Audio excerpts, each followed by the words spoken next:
A gente vai conversar agora com o vereador Silvio Humberto. Bom dia, Silvio. Você está com esse projeto do Plano Municipal de Cultura e eu queria que você começasse falando já exatamente sobre ele, né? Quais são as proposições, o que vocês pensam em relação a esse Plano Municipal de Cultura?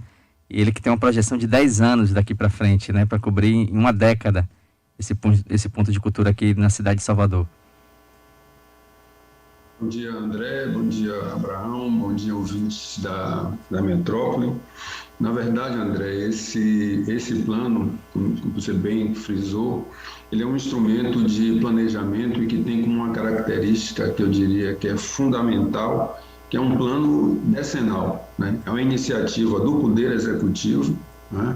E que na Câmara nós vamos fazer as avaliações, né? É um plano que foi construído coletivamente, tem uma escuta, houve uma boa escuta da sociedade civil. Em 2016 foi feito um diagnóstico, né, da situação da cultura, né, em Salvador, e esse diagnóstico apontou as potencialidades e as fragilidades dentro do âmbito cultural, né?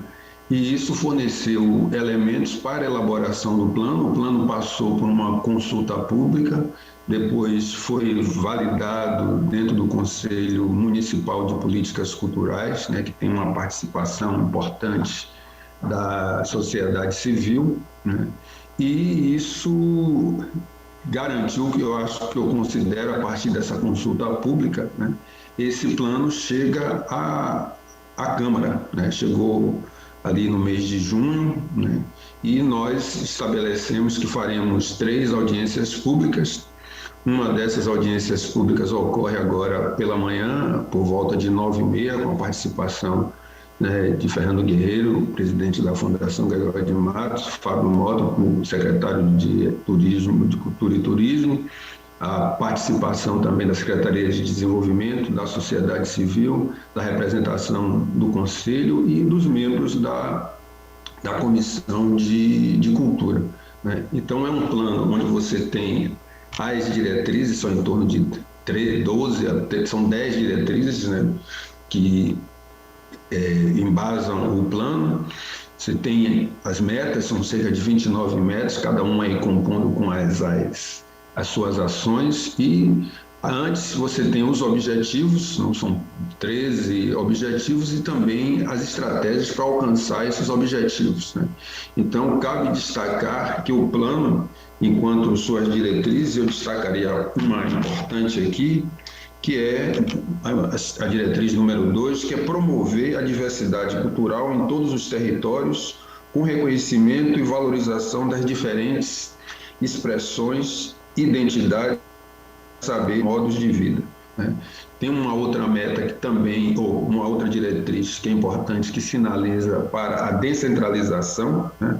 Então, a descentralização da gestão, eu acho que isso é importante, porque aí você vai considerar os territórios estabelecidos, né, na cidade de Salvador, a partir das unidades de gestão das prefeituras bairro, né? Isso garante que esse diálogo genuinamente com as manifestações culturais da nossa cidade. Então, nós estamos diante de uma janela de oportunidades, né, que deve colocar, né, sinaliza para colocar a cultura como um eixo estruturante do desenvolvimento socioeconômico da nossa cidade e pode, né, contribuir para romper com esse círculo vicioso da pobreza, né?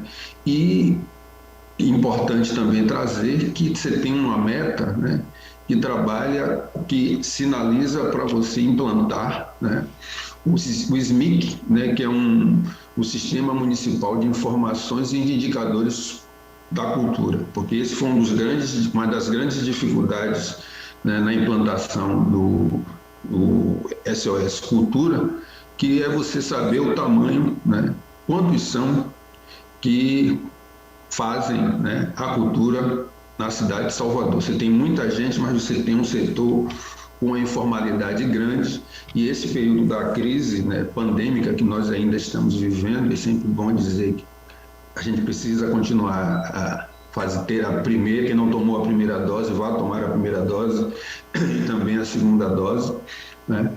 Eu já tomei, né?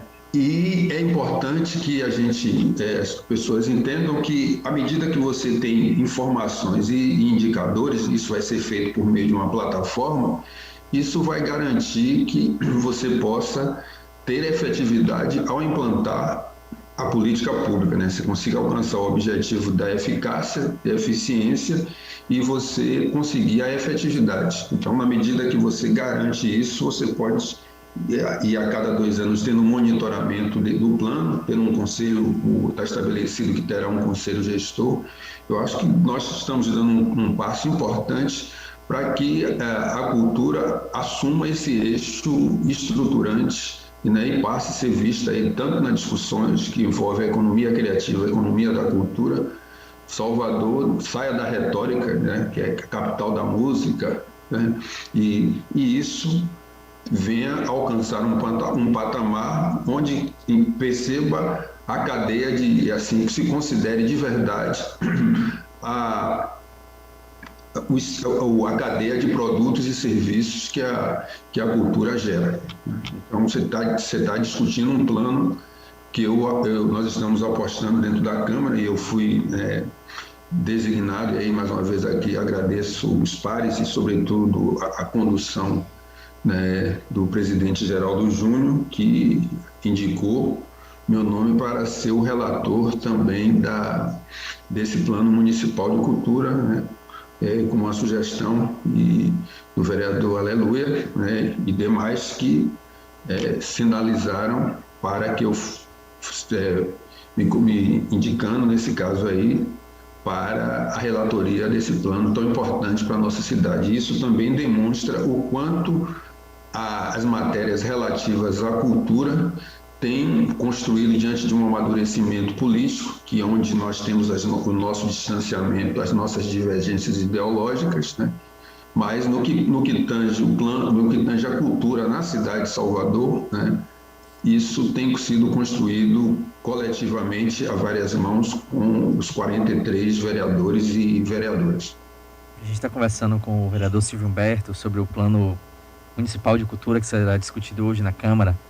Vereador, você falou sobre essa promoção da diversidade em todos os territórios. Eu queria que você explicasse um pouquinho melhor quais são esses territórios que você já mapearam na cidade de Salvador e quais são as atividades culturais que precisam dessa promoção, né? Que eles fogem desse olhar.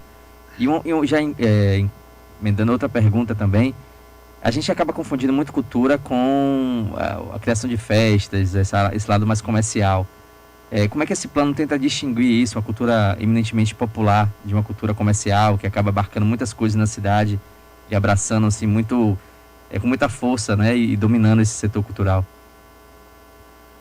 Os territórios, né, eles vão respeitar aí o que foi estabelecido, o que já vem nas unidades administrativas, né, que são as prefeituras bairros. Você reconhecer que você tem aí 10 territórios na cidade e nós não somos homogêneos, né? Não é uma homogeneidade, é você reconhecer as especificidades de cada um desses territórios e daí você dá visibilidade a essas manifestações que estão presentes em toda a cidade, né? Então você tem o Garcia, você tem o Engenho Velho, você tem os bairros que compõem o subúrbio ferroviário, né? Cada um tem uma característica que eu diria específica, né? Você tem os sambas juninos, você tem a necessidade, por exemplo, de garantir, criar os meios e as condições, assim como houve o tombamento do samba junino, que eu gosto muito, né? Que é gente que vem ali do Garcia, daquela região, Federação, o samba-pé, o Scorpion, né? Então, todo o cantoar, todo um conjunto que eu cresci vendo como as pessoas se viravam nesse período que antecedia os festejos juninos. Então, você tem uma característica típica, né? Hoje, no Engenho Velho, né, os concursos do Grupo União, no Engenho Velho de Brotas. Então, a comunidade sempre buscou, por seus próprios meios, né, manter viva essas tradições, né? Então, o plano também sinaliza para que essas manifestações culturais, né, embora estabelecendo parcerias com a iniciativa privada, se tem uma calendarização dos eventos e ter recursos, né? Porque você precisa, assim, ter recursos. Você não vai fazer políticas públicas, né, sem ter o recurso. Então, na medida que você estabelece o calendário, você deixa de estar com não, né? Então você sabe que a cada ano você vai realizar aquelas manifestações, você vai ter os editais, você vai ter premiações, né? E vai aproveitar essas unidades para que esses multiplicadores, os agentes possam ser multiplicadores de cultura, ampliando até a função da prefeitura bairro, na medida que você pode ter ali, né, um agente, que vai ser alguém que vai difundir e vai ser também um catalisador das manifestações culturais que já acontecem. Se a gente imaginar o que é a organização dos carnavais que existe hoje nos bairros, seja em Mussurunga, seja no Garcia, seja no Nordeste de Amaralina, como isso tem sido pulsante, e outras festas que estão espalhadas, mas para além das festas, na medida que você estabelece, por exemplo, uma relação com a comunidade escolar, né, onde a cultura se encontra com a escola, isso que está do lado de fora, isso você cria essas possibilidades, né, de que seja das diversas linguagens, porque assim você está falando do teatro, você está falando do cinema, né, você está falando da cultura hip hop. Eu mesmo tive a oportunidade de conversar com a geração, né, hip hop, né, de que aqueles que começaram meninos e meninas hoje são homens e mulheres, né, nessa caminhada da geração hip hop. Você tem uma produção que está ali, uma economia criativa que pulsa ali, né, não só dos beats, das camisas, né, de todas as linguagens que envolvem o hip hop, que à medida que você tem um plano que reconhece, né? Você já tem os editais que já falam disso, mas você dá previsibilidade e as pessoas, que eu acho que é a grande sinalização, passem a viver da cultura e não, né, de sobreviver, né? E você termina ultrapassando a ideia de eventos, né? Então você vai para além dos eventos na medida que você permite que esse processo, você sabe que vai acontecer a todo ano, você deixa de tudo se transformar apenas num grande... A gente reconhece o papel que tem o carnaval, por exemplo, mas você tem que, até chegar ao carnaval, você tem uma série de atividades e é isso que atrai gente, né? Então, esse reconhecimento que a cultura tem, né, dessas manifestações culturais, que nós observamos que durante a pandemia, na medida que as ruas fecharam, os profissionais de cultura foram os primeiros a parar, e agora que tem um princípio desses profissionais estão voltando. Então, o plano, ao olhar, ao jogar luzes, né, e ao reconhecer, né, essas manifestações culturais, isso permite que essa cadeia de produtos e serviços, né, esse reconhecimento, é exemplo do que eu considero que uma das grandes manifestações, um grande exemplo, é o EPA, né? O Encontro Periférico de Artes, né? Então você consegue trazer essa arte que está pulsando aí em vários lugares da cidade, que agora com a proposta de descentralização, isso ganhe recursos e isso possibilite que, como eu já disse, que as pessoas possam viver disso e Salvador venha colocar a cultura como esse eixo estruturante do seu desenvolvimento. A gente está conversando com o vereador Silvio Humberto. Vereador, eu queria mudar um pouquinho de assunto, aproveitar sua presença aqui. Você que é um militante histórico do movimento negro, uma voz ativa. Vejo inclusive na sua estante aí a biografia de Mandela.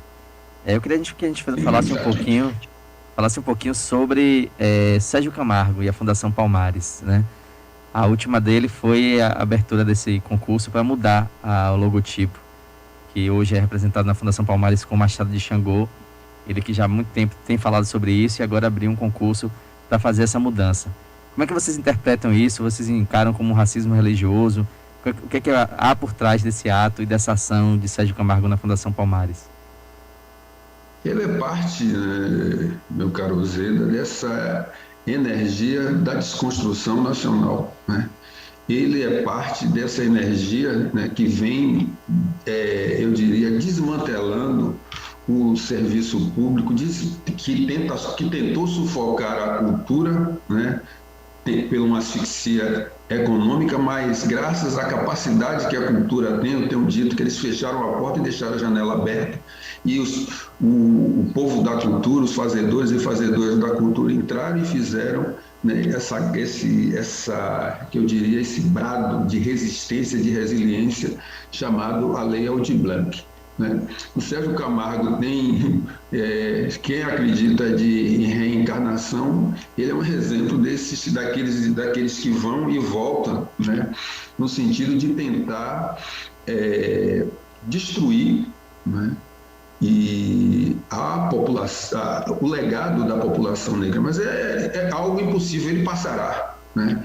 E essa resistência tem sido grande, e ele foi mexer logo com o orixá da justiça, né? Então, assim como existe a espada de Damocles sobre a cabeça, a gente vai deixar que o machado de Xangô, no exercício da sua sapiência do que é justiça, que recaia sobre sua cabeça. As consequências disso, o tempo, que esse é o mês de agosto, 10 de agosto é o de orixá tempo, o tempo diz, né? Tudo com tempo, cala-te tempo, tudo com tempo tem tempo.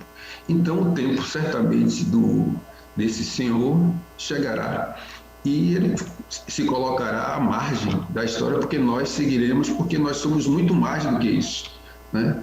E assim, a Fundação Palmares passaram pessoas importantes, e a Fundação Palmares foi uma das primeiras formas de diálogo, né? E a gente tem que lembrar historicamente que a Fundação Palmares vem como uma resposta, né? Uma tentativa de resposta a uma manifestação importante do movimento negro, porque naquela época se queria comemorar a abolição da escravatura, né? Os 100 anos da abolição, e o movimento negro fez uma campanha 100 anos, né? Aí com S, sem abolição, né? Ele parte dessa abolição inconclusa, e que para ele, ao que parece, o 14 de maio já chegou, e ele tenta trazer uma narrativa de valorização da figura de Princesa Isabel. Mas a gente pode fazer uma interpretação que isso é o canto, né, a reação dos desesperados, porque nós percebemos que o que está sendo atacado hoje, né, e isso foi muito bem dito dentro da Coalizão Negra por Direitos, num seminário com uma militante do Black Lives Matter, né, Vidas Negras Importam, quando ela disse, falando até pegando o caso dos Estados Unidos e em outros lugares, nós estamos sendo atacados e combatidos e combatidas não pelos nossos erros, mas justamente pelos nossos acertos. Então, nós estamos acertando, estamos no caminho certo, que precisa colocar alguém que parece com a população negra, né? Que é negro de manhã, de tarde e de noite, para combater esses avanços que ainda tem muito por chegar, e a gente não pode gastar nossa energia achando que ele vai passar. A gente tem o enfrentamento ao racismo que está aí, assim, o que tem dito, que para mim que eu considero muito mais importante, né, do que essa figura que está tentando com esse processo de destruição e não conseguirá, que quer dizer, enquanto houver racismo, né, não podemos falar em democracia. Então, eu acredito que o Sérgio, como eu bem já retratei aqui com a questão, fazendo essa relação com o senhor tempo, o tempo dele chegará, e aproveitando que nós estamos no mês de agosto, é porque se avizinha, como diriam os heróis de Búzios, né, Lucas Dantas, Manuel Faustino, Luiz Gonzaga, João de Deus, povo baiense, animai-vos, é chegado esse tempo da igualdade. Então é o tempo da igualdade que está chegando, só que nós queremos a igualdade para valer. Então esses ataques é parte desse elemento de combate. Nós temos muito agora, isso não é só específico para o movimento negro, é preciso que as pessoas que se colocam dentro do movimento antirracista se posicionem, porque nós estamos numa disputa entre civilização e barbárie. Silvio Humberto, queria lhe agradecer muito pela conversa, pela sua reflexão. Gostei muito quando você falou do Machado de Xangô, que Sérgio Camargo está mexendo com o Machado de Xangô, e o tempo dele de responder haverá de vir. E agradeço bastante a conversa, e boa sorte também no Plano Municipal de Cultura. A gente vai acompanhar bastante esse assunto. Obrigado, André, muito obrigado à Metrópole. Convido a todos mais uma vez aí para 9h nos acompanhar aí na Rádio CAN, na TV CAN, né, para que as pessoas se sintam que esse plano municipal de cultura é de todos, né? Então é uma construção coletiva e que é importante que as pessoas participem e acompanhem, não só para além das pessoas que fazem e realizam a cultura na nossa cidade. Um grande abraço e, por favor, quem não se vacinou ainda, vá lá, né? Porque a gente precisa, né? É uma questão de saúde, é uma questão de bem-estar, é uma questão de bem viver e não pode ter dúvidas, meu caro André, se devemos ou não usar máscaras, né? Se essa atitude negacionista que decididamente tem coisas que a gente é inacreditável. O Futebol Clube, isso partindo de um ministro da Saúde que ainda tem dúvida se deve usar máscara, mas eles passarão e nós seguiremos.